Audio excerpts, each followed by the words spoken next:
Hello and welcome to Spirals from Jupiter. This is Kimberly Pepper, and I'm so grateful you're all here with me today. So thankful for you all. Today we have on the show James McDaniel, someone I know from Instagram, whose Instagram handle is one of the most funny things I've ever seen in my life, Peppermint Fatty. I'm pretty sure I stumbled on your Instagram handle and I was like, I have to follow this person. And oddly enough, uh, I don't know if you were living in the time at the time in Ruston, but anyway, this is a place that is basically my hometown. I mean, I've been in and out of there. I was in and out growing up, but it's very strange because Ruston, if you know it, which probably you don't, has three exits. So it was a very bizarre coincidence. It was so weird, Kimberly, when I first met you on Instagram, and I couldn't remember if you'd followed me or I'd followed you, but again, I grew up in Louisiana. Most of my adult life was spent in Ruston. Again, three exits in North Louisiana in like the Piney Hills. And your Instagram is completely filled with this gorgeous photography of the West. And at the time, I was working full-time as a combat sports reporter. So basically boxing, mixed martial arts, anytime men were in their underwear punching each other, I was there covering You were there. it. Yeah. So I was traveling to Vegas 3 or 4 times a year. And a lot of people that I would meet in Vegas thought I didn't like to fly when I love to fly. But when I go out your direction, I like to road trip because it's just, I didn't grow up with anything like the landscape out there. And I just think it's absolutely gorgeous.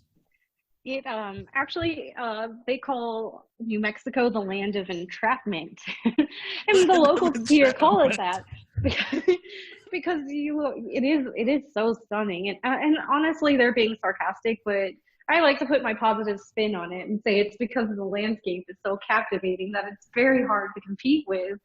So I have to agree with that. And so it was so strange to find out that this random person I met on Instagram who lives in New Mexico is from Ruston, where I've spent, again, most of my adult life. and we never met there, which is so funny. And we were there a lot of the same years, I'm pretty sure. Yeah, I'm pretty sure too, which kind of like brings up the topic of synchronization and synchronicities and stuff, and why I'm having you on this show, because I want to talk about that stuff. when you first posted you were doing the podcast, I was really excited. Number one, I love podcasts. And I just kind of wanted to hear what you were about, and I tuned in. And the first thing that interested me actually before I tuned in was you mentioned synchronicities was one of the things you wanted to talk about. And that has been something that's been fascinating to me since high school for like over 20 years. Although I didn't know it was called synchronicities until the last couple of years. Yeah, these things, there's a whole community around it, and I'm with you in Louisiana. That's not really a place where you're going to run into those communities a lot, at least not when I was there. But Right. so, and maybe it's changed because I haven't been back in a while. But Yeah, so you wouldn't know what it's called. You're just like, wow, what a coincidence. These are so many weird coincidences. Yeah, like in high school, me and my best friend Darby, we had maybe 2 classes together, but we started going through this period where every day there would be not just 2 or 3 major coincidences, but like dozens, to the point where it felt supernatural. It genuinely felt supernatural. And both of us kind of felt that, but we didn't want to say it. We're just like we had a bizarre class. It was fine art survey. We're both seniors in high school, and we're about to go into the real world. We're about to go into college, and we're learning how to play like the plastic recorder, a ridiculous class. And we had a legitimate, Sounds fun. we had a legitimate maniac. We had a man was teaching this class, Mr. Johnson, who a year later, the police came and took him away to a mental institution during class. Get out. I can't believe this is happening on an episode where we're doing this topic, because I had an art teacher who also was taken to a mental institution. No. But in a totally different state. So he was awesome. I loved him. I don't remember all these that much. The thing is, we were both maddened by Mr. Johnson, like he would drive you crazy. But at the same time, it was the most entertaining thing I'd ever experienced in my life. And we'd already been through, like, for example, I don't remember what they were, but there'd already been 3 or 4 major coincidences that day. And we're in his class, and for some reason we talk about Dean Martin, which we had never talked about Dean Martin. We're not into that kind of music. He's not, like, we're not big crooner fans back in the late 90s. And all of a sudden, like, the TV in the room kind of comes on randomly, and it's some sort of orchestra deal. And Mr. Johnson had apparently turned it on. And then he walks out of the bathroom, like the door right under the TV. And all of a sudden, Dean Martin comes on the screen, and Mr. Johnson walks underneath this one light where it looks like a light is shining down from heaven. And he raises his arms up into the air. And this man's like 6'4", 500 pounds, and starts singing along with Dean Martin. And we just look at each other, and our jaws drop. Like, this is insane. Like, this is the 4th or 5th thing that's happened this in one day. And for years, we just talked about coincidences. And after high school, you know, he went to one college, I went to another. They kind of faded. Like, it felt like they happened when we were together. And then years later, I'm listening to, like, the Joe Rogan Experience, and he has on somebody who starts talking about synchronicities, and I find out this is exactly what we had been experiencing with all these coincidences. And it was something that Carl Hung had talked about, that he believed actually was a demonstration that paranormal instances were actually real. And so that brings me to my burning question here. What do you think these are? What's your take on them? You know, that's something I'm still working on. But at the time, I really thought, like, at first I didn't think about them. And then I just thought, this is so weird. And then the more I thought about it, I kind of felt like it meant I was going in the right direction. Like, it was the world telling me, like, something I'm doing is right. And right. But then, like, they don't happen for years. Like, I went maybe almost a decade with them never happening at all. And but that kind of highlighted how big a deal it was that they were happening so often over 1 year, my last year of high school. And then years later, actually, again, my friend and I had kind of gotten apart. We'd had some fight, hadn't talked in a couple of years. We start hanging out again, start talking again, best friends again, and they start happening again. And it's like, for some reason, we're supposed to be in communication. We're supposed to be on the same track here, at least, you know, is eventually what I decided. Like, we're supposed to be part of each other's lives, and they don't happen that much anymore. But when they do, it's almost always involving this one friend. See, that's interesting, because I have a personal theory. I haven't seen it anywhere. It probably is somewhere, but I think that when you experience these confirmations from the universe, mm-hmm. that you are noticing that you are creating the universe. That's my theory. Ooh, I like that. And see, so you're the example that you gave earlier, where he comes out, and, like, you guys were talking about that, and he comes out and he puts on this show, basically. Yeah. I mean, it's like you guys were creating the universe, but then you notice it, and it's almost like you're aligned, like you said, and the universe is like, you are not powerless here. You have the power to create, and you're here, and you're creative. So I have a question for you. Mm-hmm. In your theory, as it stands, are you saying that it's like you are being proactive in your life, and you are creating your world, like you are moving forward and creating as you go, as opposed to kind of what we talked about off the air? I talked about how there have been entire years of my life I've kind of lost, because I would wake up every day and I would just react to what was happening to me. Like, the world is happening, and it's like, it's the rocks in the river that I'm getting bounced off of. Mm-hmm. Is that kind of where do you think your theory kind of lines up with that, as in it's you creating your life as opposed to, like, you just living in everyone else's world? Yes, That's what I think. And, you know, I That's did interesting. experience a time in my own life where I was highly reactive, just like that. And of course, I was miserable. And there are Mhm. situations that truly suck. I mean, that's Yes. that's never going to change, unfortunately. I mean, I wish it would, but that's just not going to happen. And you know, I was living my life like you, very reactive, and you know, I'm kind of big-hearted, so things were kind of just taking a toll on me. And when I realized that I was making the choices to allow myself to react, you know, and that I was in control of it, it was mind-boggling to me. I honestly did not understand that before. It was just like, I was like, wait a minute, wait a minute. Wait a minute. And it seems so simple. It really does, but it's just really something that you sometimes lose sight of. And I think you lose sight of it because you lose sight of yourself. Yeah. And like the further away you get from yourself, I think it's kind of the harder it is to get back. You know, something you said there reminded me. So you talked about my name on all social media as Peppermint Fatty, and it's a joke because I'm a big dude. Like when I was a little kid, I was the skinniest kid in school. Had some bad stuff happen in first grade, maybe depressed. I ate my feelings for like the next 10 to 15 years. They were delicious, but so I've experimented with all these different diets, and one of the smartest things I ever heard from anybody about diets was kind of, all diets work. Like if you take a diet and you do it and you stick to it, they'll all work.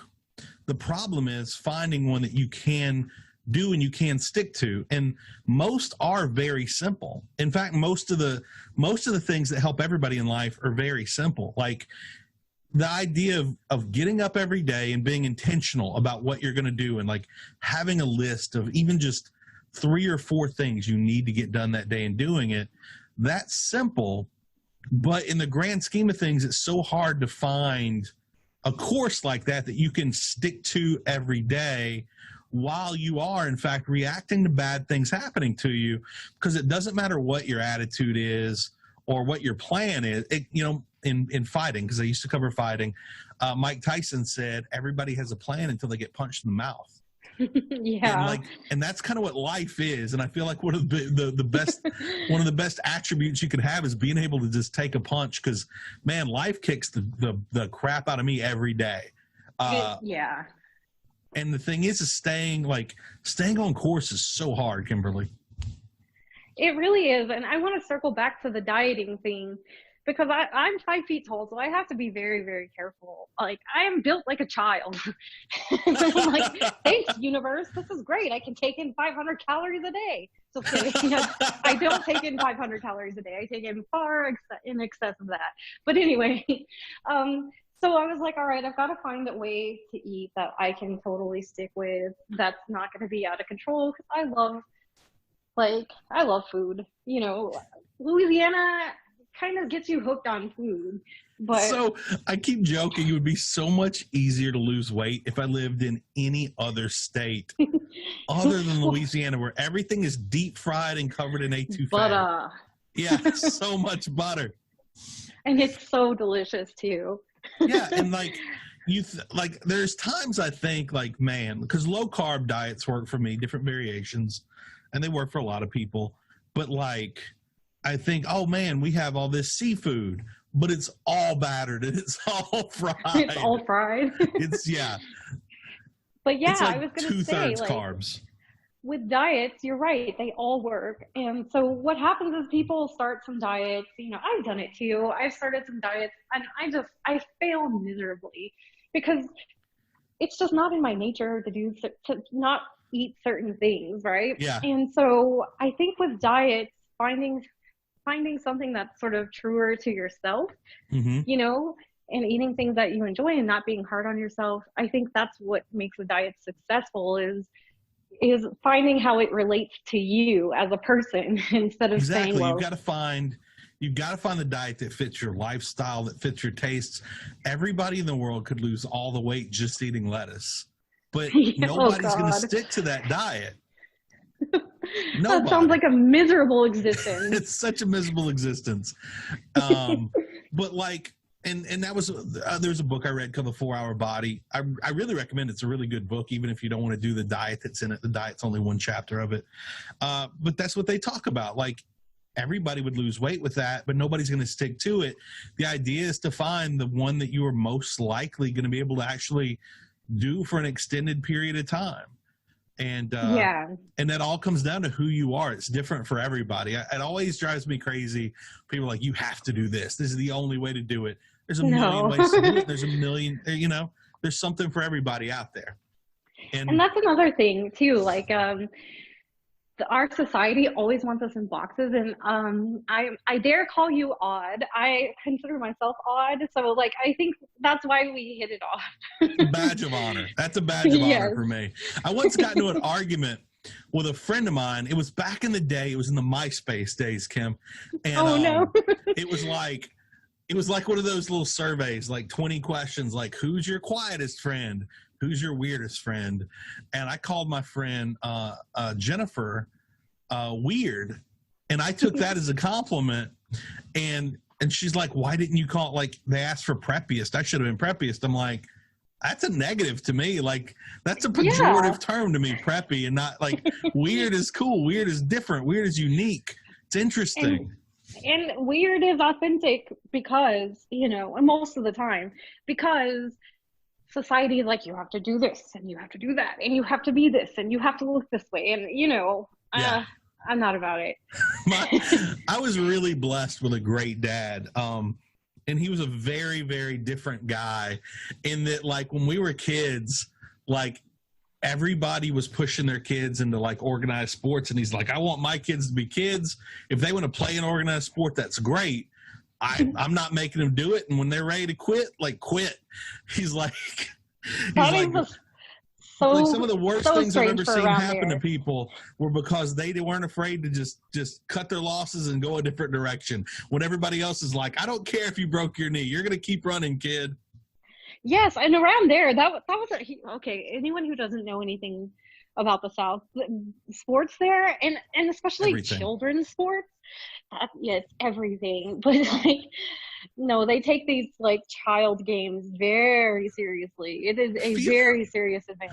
I feel like there has to be like hidden betting, like under the oak trees back behind the stands, as serious as some of these dads and moms get about like youth soccer and like 4-year-olds playing t-ball. It is fun to go to them just because it's so humorous. It's so humorous. Like, if you go as an observer, people are getting heated. It's so wild. And I mean, there's entire TV shows like Friday Night Lights about it. Like, there are towns where all that matters is high school football. All that matters. Yeah. Yeah. And even, I remember being in Louisiana, and even just like your grade school games, those were such a big deal. And it was like, okay.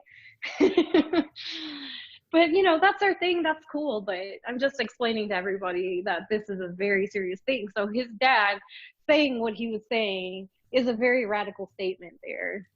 Yeah, play if you want, quit if you want. I don't care. You want to go home? Hop in the car. Let's go. I love it. See, well, that's where you get some of your personality from, undoubtedly. I think so. And like for college, like I had a really good friend, Molly. She was a great artist. She wanted to go into art, and her parents said, great, go into art, but you don't have a car and we don't pay for it.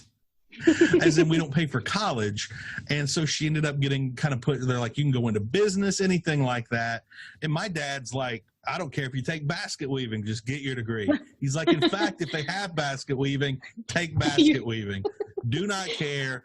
You're smart. You're going to be good. Just get a degree under your belt. Yeah, I love that too, because really, like, I feel that the world would be so different if people were encouraged to be their authentic selves and to go after things that they truly want to go after.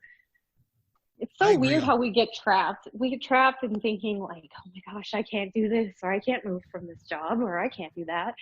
It's so bizarre. I don't it really is. And honestly, earlier when you were saying weird, to me, after you talked about being your authentic self, I thought weird and authentic in today's society, they're synonyms. They're kind of the same thing, because everybody, so much of society is built around forcing us into a box. You know, Yes. when you're at all your, even with just friend groups, like your friends are going to college. Well, I need to go to college. And then a friend gets married and all of a sudden you're getting pressured into meeting people and they want you to be married to them. When they have babies, they want you to have babies. You are telling me. And then you have to get the mom haircut and wear the mom jeans, or you're an outlier, and we don't have room for outliers in our mom group, Kimberly. You're a band. Yeah, the marriage thing, that is if you are a woman, especially. I'm 34 and I am unmarried, and I swear to you, people send me videos. They're like, you would like this person. I'm like, who is this person? Did you just take a video? Is this a panhandler? Like, is this a panhandler? They literally, at this point, they're like, he's single, you're single. Like, literally, this is the only requirement. Yeah, like, look how much you have in common. You're human beings. You're single. This is going to work, Kimberly. It has to work because you must get in the box. I feel like, I hope I don't get in trouble for saying this, but I really do feel like there's a lot of things we do as people right here in 2020 that are like, kind of like, I believe in genetic inheritance. I think the reason a puppy starts moving his legs the second you hold him over water is everyone calls it instinct. I think that's genetic memory. I think that's inherited from their family. I think there's a lot of things that people have kind of inherited genetically. And one of those, I think when we look at things like that, I think there's a real, I think for thousands of years, probably as a society, the single woman was dangerous to like the married women because she's single and therefore could draw the eyes of the providers. And I'm not just saying that with just women. I mean, women with men, with so many things we do. I really think there's thousands of years of genetic history behind things we do that we don't even think about. That is so interesting to me, and that is not anything that I've ever thought about, but definitely it is kind of resonating with me. Now that you're saying that, and now that I'm going through all of my experiences in my mind, I'm like, wait a minute.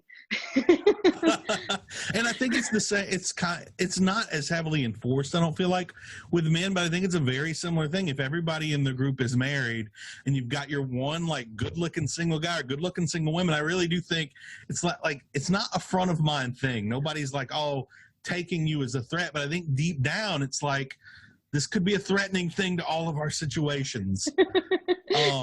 But again, not like, don't worry, not Linda, jealousy I don't thing. need your husband. Exactly. Nobody wants your husband, Karen. Trust me. Well, that's one of two things I've been really, I don't know, that I feel like might be slightly relevant to your show that I've been really interested in reading over the last few years, where they're making real progress in kind of looking into inherited memory and through DNA, and also plant memory. There's a lot of really fascinating things going on in the world when it comes to plant intelligence. Mm-hmm. I personally connect very deeply with nature, and I believe that nature is conscious like we are. I love me. I live in a neighborhood too where there are so many birds. There's roadrunners, there's doves, there's sparrows, there's owls. It's a crazy place, and I love it so much. But it sounds amazing. Yeah, and I have a giant mulberry tree in my front yard. Oh. I feel very connected to it. I meditate under it. I feel like we're friends. No, I totally get you on that. Like, I read a book recently, and they were talking this. It was just, plants have real intelligence. We don't know how, we don't know where it's stored, but like when you cut grass, the smell of cut grass that we all love so much is basically the grass screaming to other plants or other grass, we're in danger. And there are trees that we now know that when a certain type of, let's say, worm gets on the tree and starts eating its leaves, it will put out a chemical that specifically brings, it only attracts the predator of that specific worm, as in it knows what's on it, it knows what can get rid of it, and it calls that one thing. And there's so much more.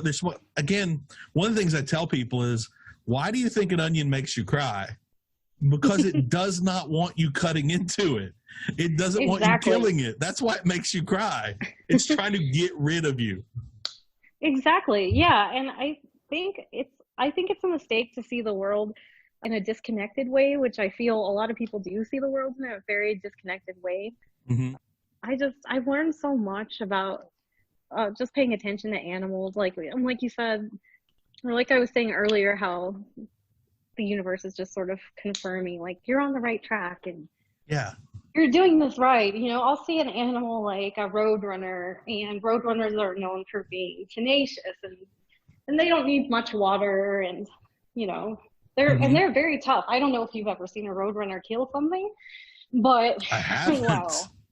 wow. You should YouTube this. I feel like you're spending just hours just like, let's watch this roadrunner kill. Let's watch him take this thing out. It is crazy, like something you wouldn't expect. And I actually, the first time I saw a roadrunner kill anything, it was a snake. Oh, no way. It was a snake. And I was like, what is happening? And I heard this loud thud. It was like, pow. And the roadrunner, it takes its prey in its mouth and slams it on the ground. That's how it kills it. Isn't that amazing? It makes me think of little dogs. I had this little dog named Panda, who was the most ferocious creature for being a beautiful, sweet little dog. How they'll get like a toy or a real creature and just kind of like throw it back and forth to break it and hit it on the ground, which in my family we call that whipsawing something.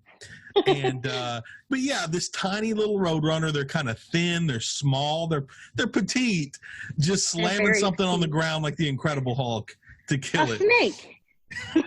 Snake at that. I was like, never saw that coming.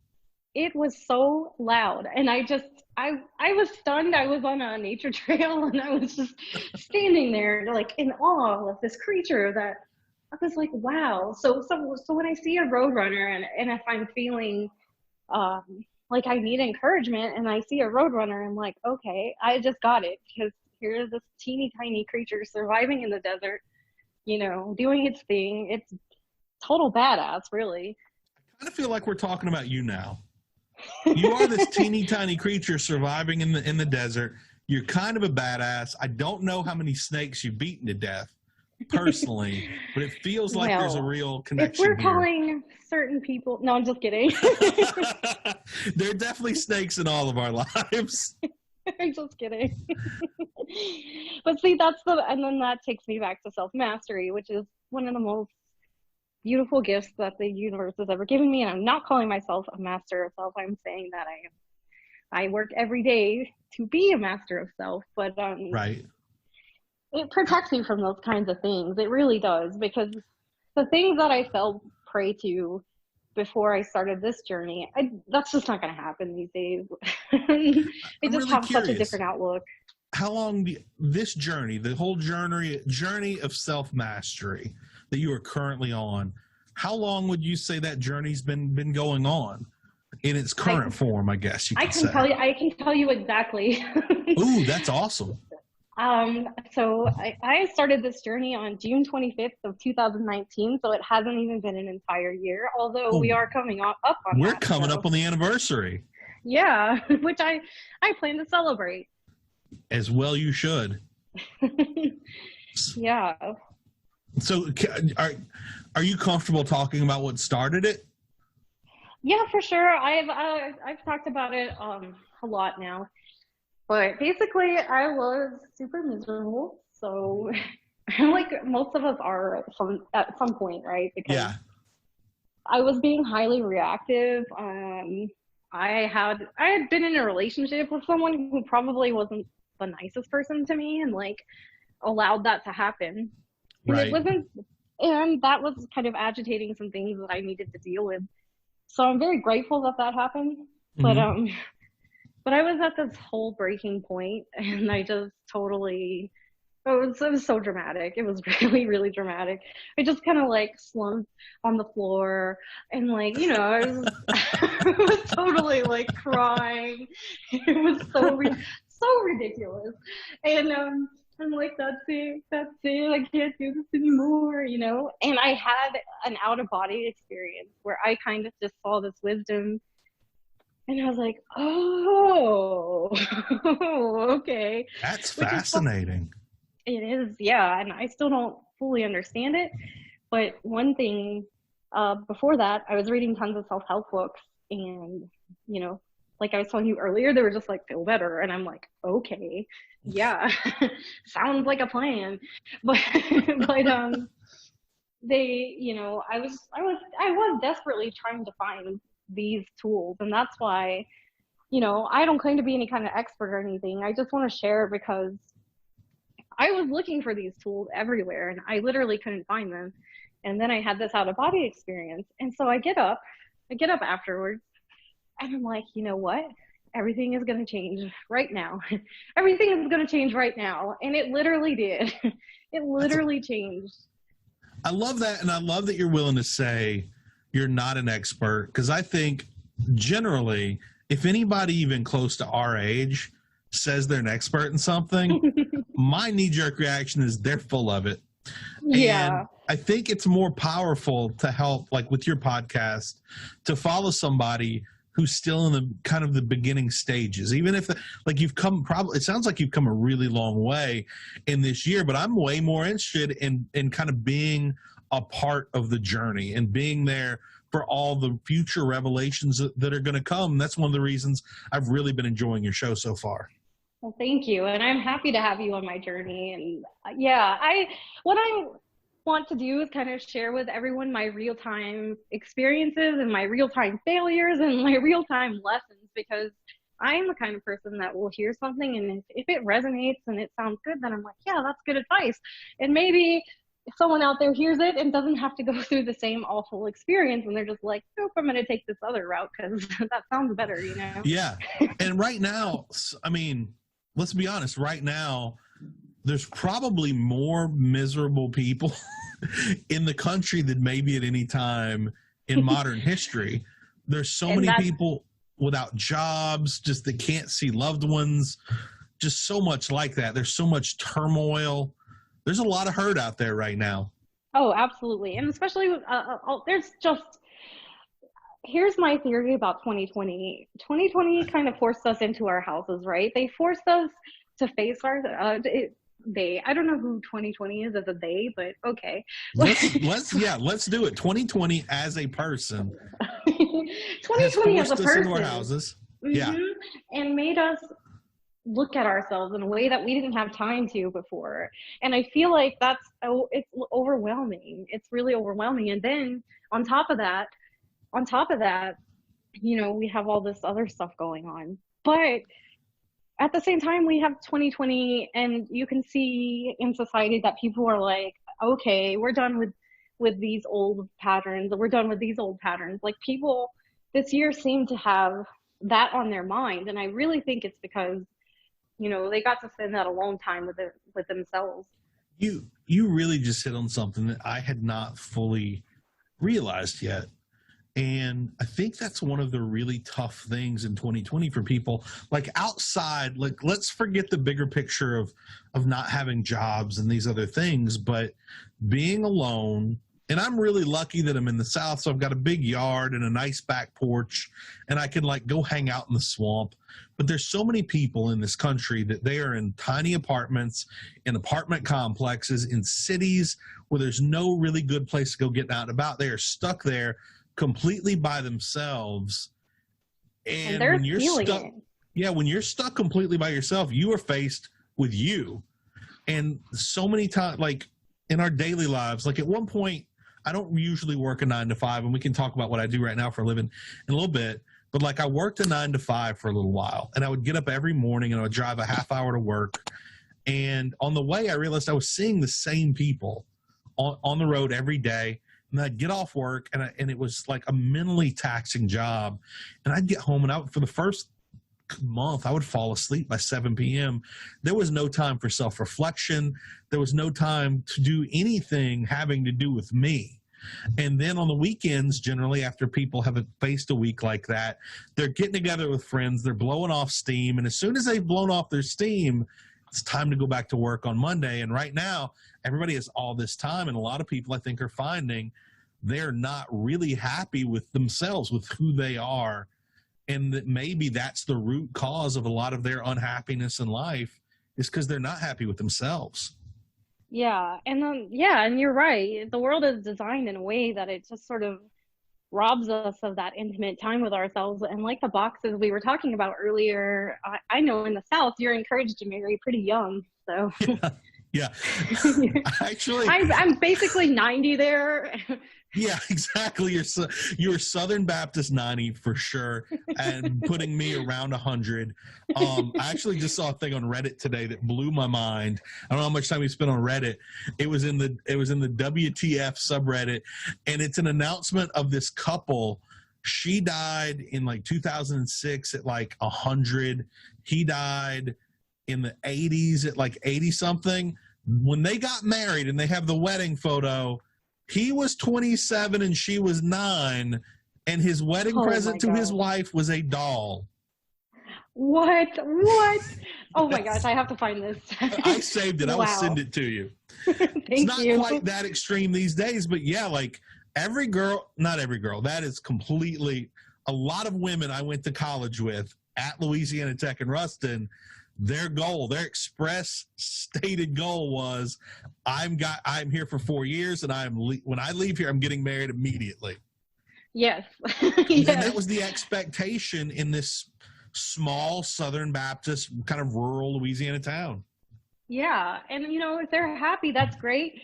But the thing is life just sort of comes at you so fast as soon as you become an adult, and you just don't really get the chance to figure out who you are. And I mean, high school, yeah, right. We're not figuring that out then. That's not happening. In high school, you're putting on basically a different persona every day. Like today, I'm going to be the dude that wears berets. Yeah, I moved a lot when I was in school, and so I was able to reinvent myself, which was fun. I guess I was like something of a Madonna or something. So one year I was like goth, right? Full on goth. I had half of my head shaved. I had great skin for a goth look. Yes, it should be a crime to be this white. It's just I stand out in the sun for 2 seconds and I'm burnt. Like, yeah, all my friends are like, "Hey, let's go to the beach." I'm like, "Yeah, I'm never doing that because I will legit look like a lobster you just ordered." Even after like SPF 10 million, it's like, no, not working. Yeah, I learned that lesson very young. Oh my gosh, me too. Oh, it was awful. But my family, we went on like a 1-day crabbing trip where we go like an hour south, and you literally just pull over on the side of the road, throw out like turkey necks attached to a rope, and pull out crabs. And at the end of the day, I'm just weeping in pain, almost hospitalized, because my parents didn't know about sunscreen. Like, they didn't know it was a thing in the 80s. And I'm like, never again. They're like, oh, it'll make them tougher. Exactly. Let's toughen this kid up. Yeah, so I was a goth. I went from a goth. I had the entire look going on. And then I went to another place and I became a cheerleader. So yeah, I was able to just sort of explore, and I'm grateful for that. You were really running the gamut. I love the idea of goth cheerleader though. See, I should have made that happen.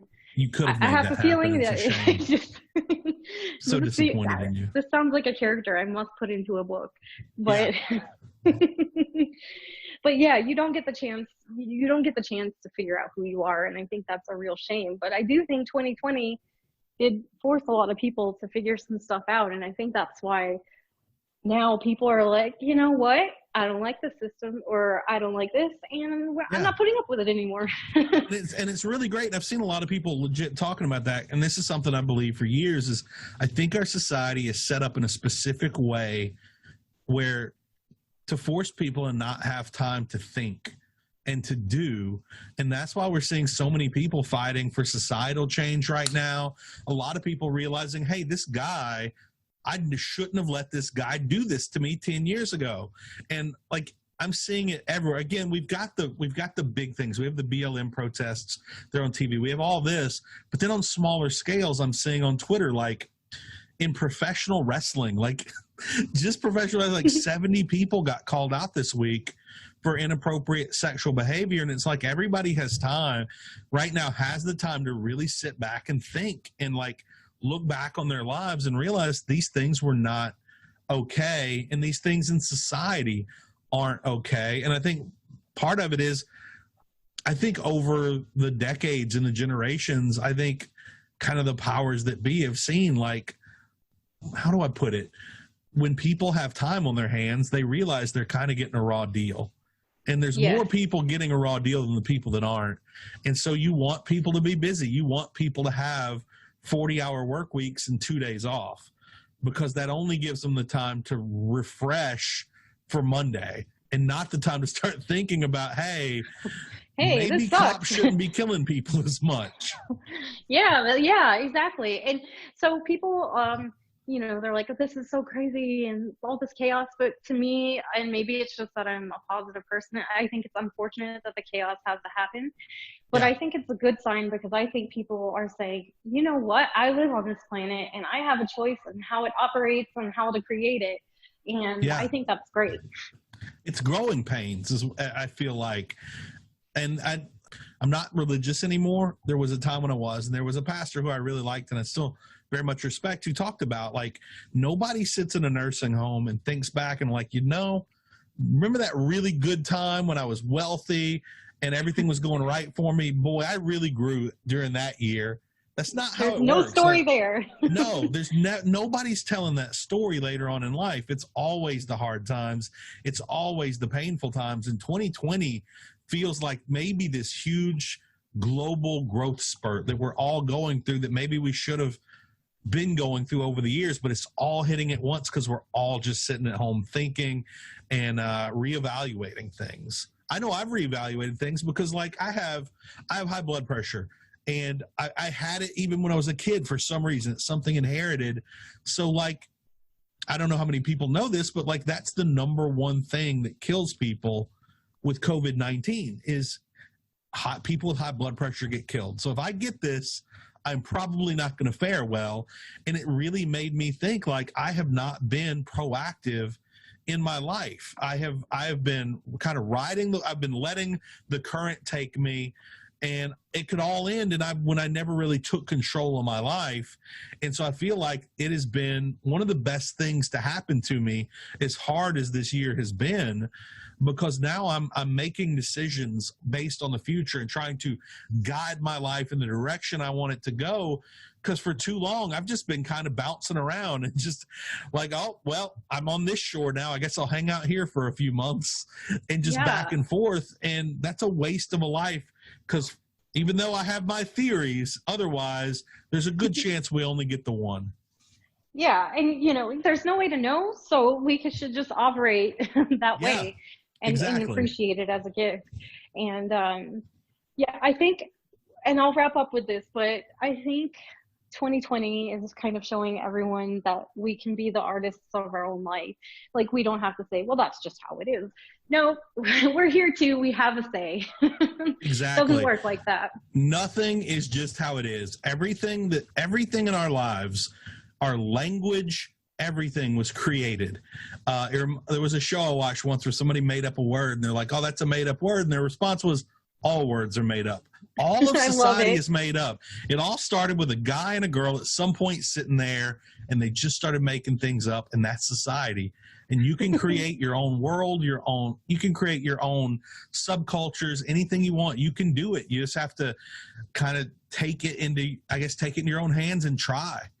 Yeah. And I know for me, I used to make a lot of excuses like, well, I'm in this situation and like, I can't really, there's nothing I can do about it. But I realize now that actually it was fear talking, see, and that's what happens when you spend time with yourself. You realize that things that seem just normal it was actually fear, and I had to face that fear, and that was the only way to start creating for myself. But yeah, I think this has been a great conversation, and I really love the turn that it took.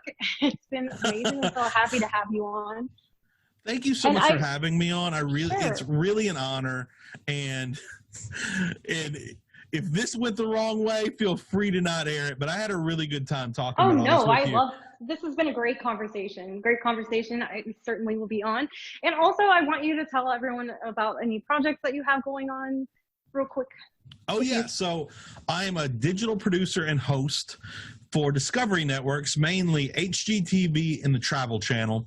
And the one big thing I'm involved in right now is after the world shut down and quarantined, Travel Channel talked to me about something I'd already been doing on my Facebook, which was these watch parties. So what I do now is every week we pick 2 shows, generally one on HGTV and one on the Travel Channel, and I broadcast digitally at facebook.com/travel channel or /HGTV. And we have thousands of people tune in and we watch the show on our TVs together. And I talk about the show throughout, kind of leading the discussion. The biggest one, the only one that recurs every single week is at Sundays, 9 p.m. Eastern, 8 Central, Paranormal Caught on Camera on the Travel Channel. And it is really, really fun because it's all these paranormal videos from YouTube, whether it's ghosts or lake monsters or Bigfoot or UFOs. And just thousands of us get together on the Facebook page and just talk about, like, do you buy this video? Do you think this one's real? Do you think this one's a hoax?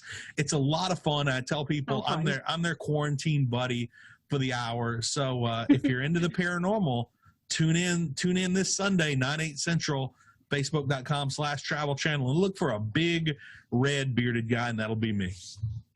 Awesome. Yeah, and you guys will love him. He has a very captivating personality, as you can tell. So yeah, thanks for being here, and I really appreciate it. Kim, this has been so much fun. Thank you so much. Okay, have a good one. You too. Bye.